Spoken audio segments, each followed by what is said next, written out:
Hi, this is Suzanne Clegg of spiritgate.com. And this video is for you if you are already familiar with the Bengston method and his image cycling technique, and you've come across me and you're like, oh, what does she do? She does the Bengston method. So I've been doing the Bengston method since about 2009. Before then, I was in the sidelines watching his research.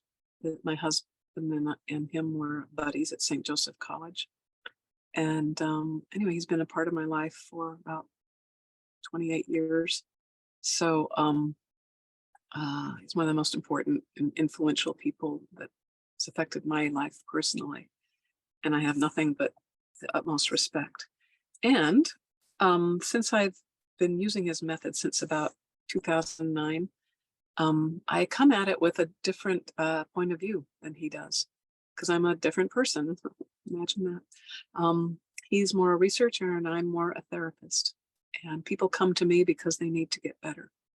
And I think his focus is on researching the method and seeing if he can help people and all that. But it's more research-based and mine's more therapy-based. So having done this my whole life, people come to me as a last resort, usually as an acupuncturist, like, oh my gosh, I've tried everything normal. Now let me try something not normal. It feels like another day at the office for me to be kind of stretching out of what is considered mainstream or normal. And I've spent my lifetime coaxing natural healing forces to work in otherwise not working situations. And I did the same thing with the Bengston method. And I did so many innovations, and to respect his information property and make it really clear what's his, like let his work stand on its own, and have my contribution be delineated. I call well, it's not just that, it's like my approach to everything, not just the Bengston method, is the octave resonance healing approach.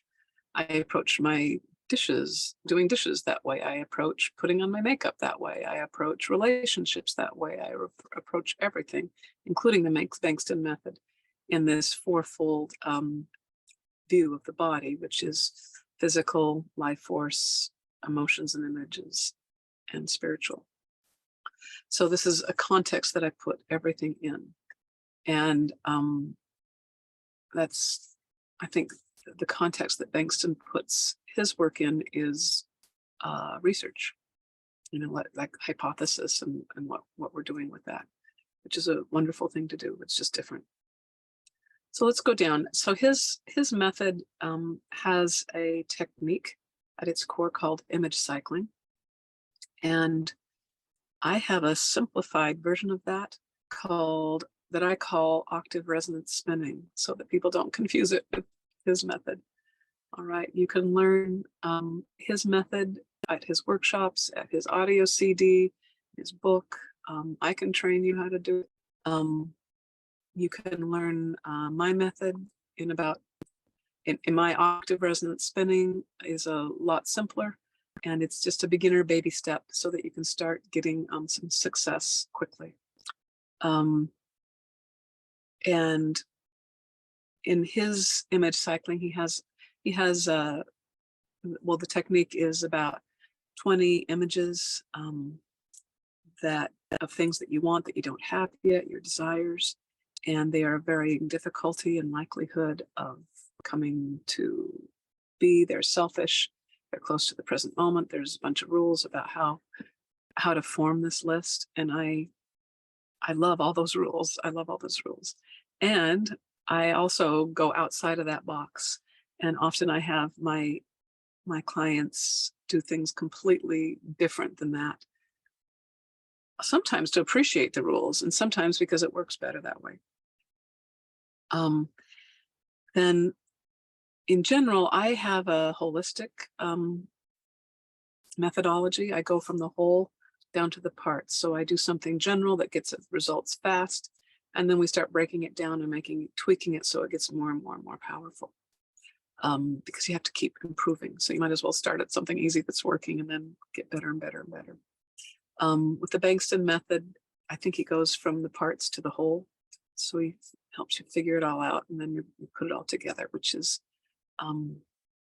very helpful for certain types of people. And I definitely do that for certain people. And then what the image cycling that is, you not only do you have this list of images of your goals and your dreams, but you memorize it. And in Bengston's approach. And I also encourage my patients to memorize it, but I also know that, not that this is that different, but I often get resistance to memorization, maybe because I have a lot of elderly patients.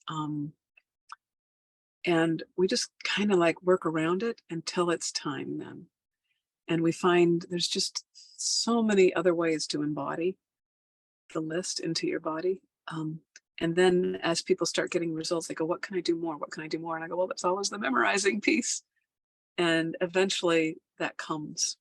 But in the meantime, they've learned how to work with their cancer in a very creative, innovative way. They've felt empowered to handle their own symptoms of pain or discomfort. And, it's a creative, lively endeavor. And then they just get better and better and better at it. So rather than memorizing being at the foundation, I usually bring it in as they can. And some people can do it, right out the gate. And then another, again, since Bengston's a researcher, he offers a technique and he tries to control for lots of variables and then determine an effect. And I'm also a researcher, but not with government grants and that. I would call myself a clinical spiritual researcher, basically, is I'm just aware of when things work, when they don't work, when the rule, we did exactly what it was supposed to happen and it didn't quite work, what was going on there, let's try this, let's try that. Very much trying to tweak the system and nuance it so that it works. So rather than trying to do the technique so that it works, I have my fourfold octave resonance framework, and we do things in there to make it work. So that might look like, if they're acting like a dead battery, like nothing's happening, they can't feel anything happening, I can't feel anything happening, and I can usually tell if it's working or not. And I train my patients how to tell if it's working. If it's not working, sometimes I might have them drink some water. Sometimes I might have them stand up and sit down or touch their toes, do some physical activity. Sometimes I might have somebody come into the room or leave the room. So changing the environment. I might have them stop, maybe they're trying too hard. So we simplify it. So I'm always like using my knowledge as a health professional, how to encourage the body to respond to healing. We just try various things that are physical, life force, emotional, and spiritual. Yeah, I might even have them pray. And not that they anyway, there's ways to involve the spiritual that I could talk about for hours. Okay, so it's more holistic. When I trained with Bengston, he said that intuition and clairvoyant sensitivity was completely optional. You just had to do the technique. And in my experience, I agree with that. And I know that you don't keep doing the technique unless you have some feedback, unless you know that something's helping.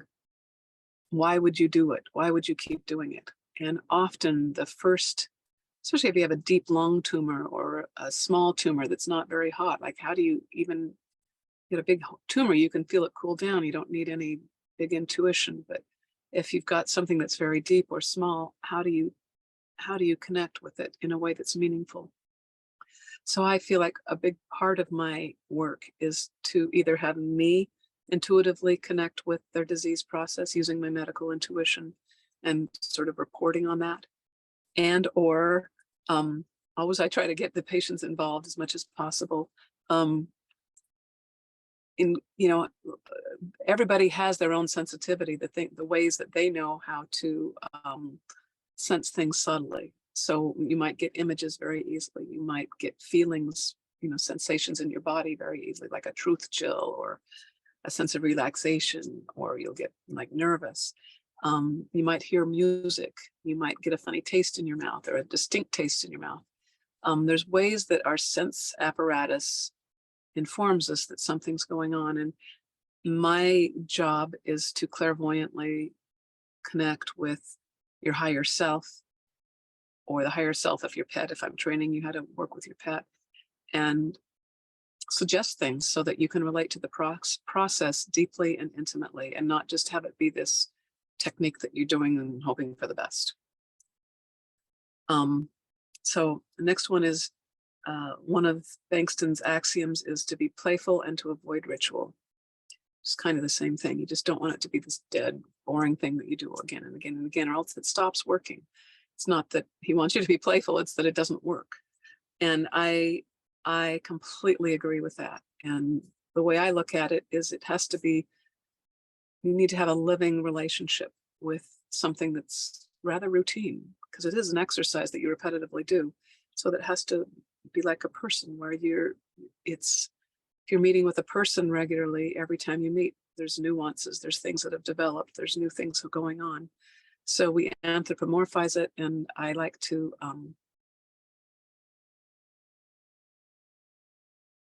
work with this living cycle that's not just a thing that you're doing in your head, but it's actually takes on a life of its own and can communicate to you what it needs in order to fulfill it, the measure of its creation, which is to help you connect with your future free self, which is healthier, wealthier, wiser, and freer. In Bengston's, he says, like, if it doesn't work, it doesn't work. Good try. And with me, if it doesn't work, I try to make it work. Not from my ego, but I try to change something physical. I try to change something in your life energy, something nutritional, maybe some herbs. There's many, many times I've had my patients drink some water or eat half a banana and then lay back down on the table, and then their body started responding because they were hungry, or they were dehydrated. And between my intuition of working for so many years as a therapist, as a acupuncturist and an herbalist and nutritionist, like, things occur to me. And a mothering is helpful too. I just like the environment that the technique is done in can really short circuit it or amplify it. So I try to do this. I try to model how to do this for my patients. And I really feel like that's a huge piece of the success I've had.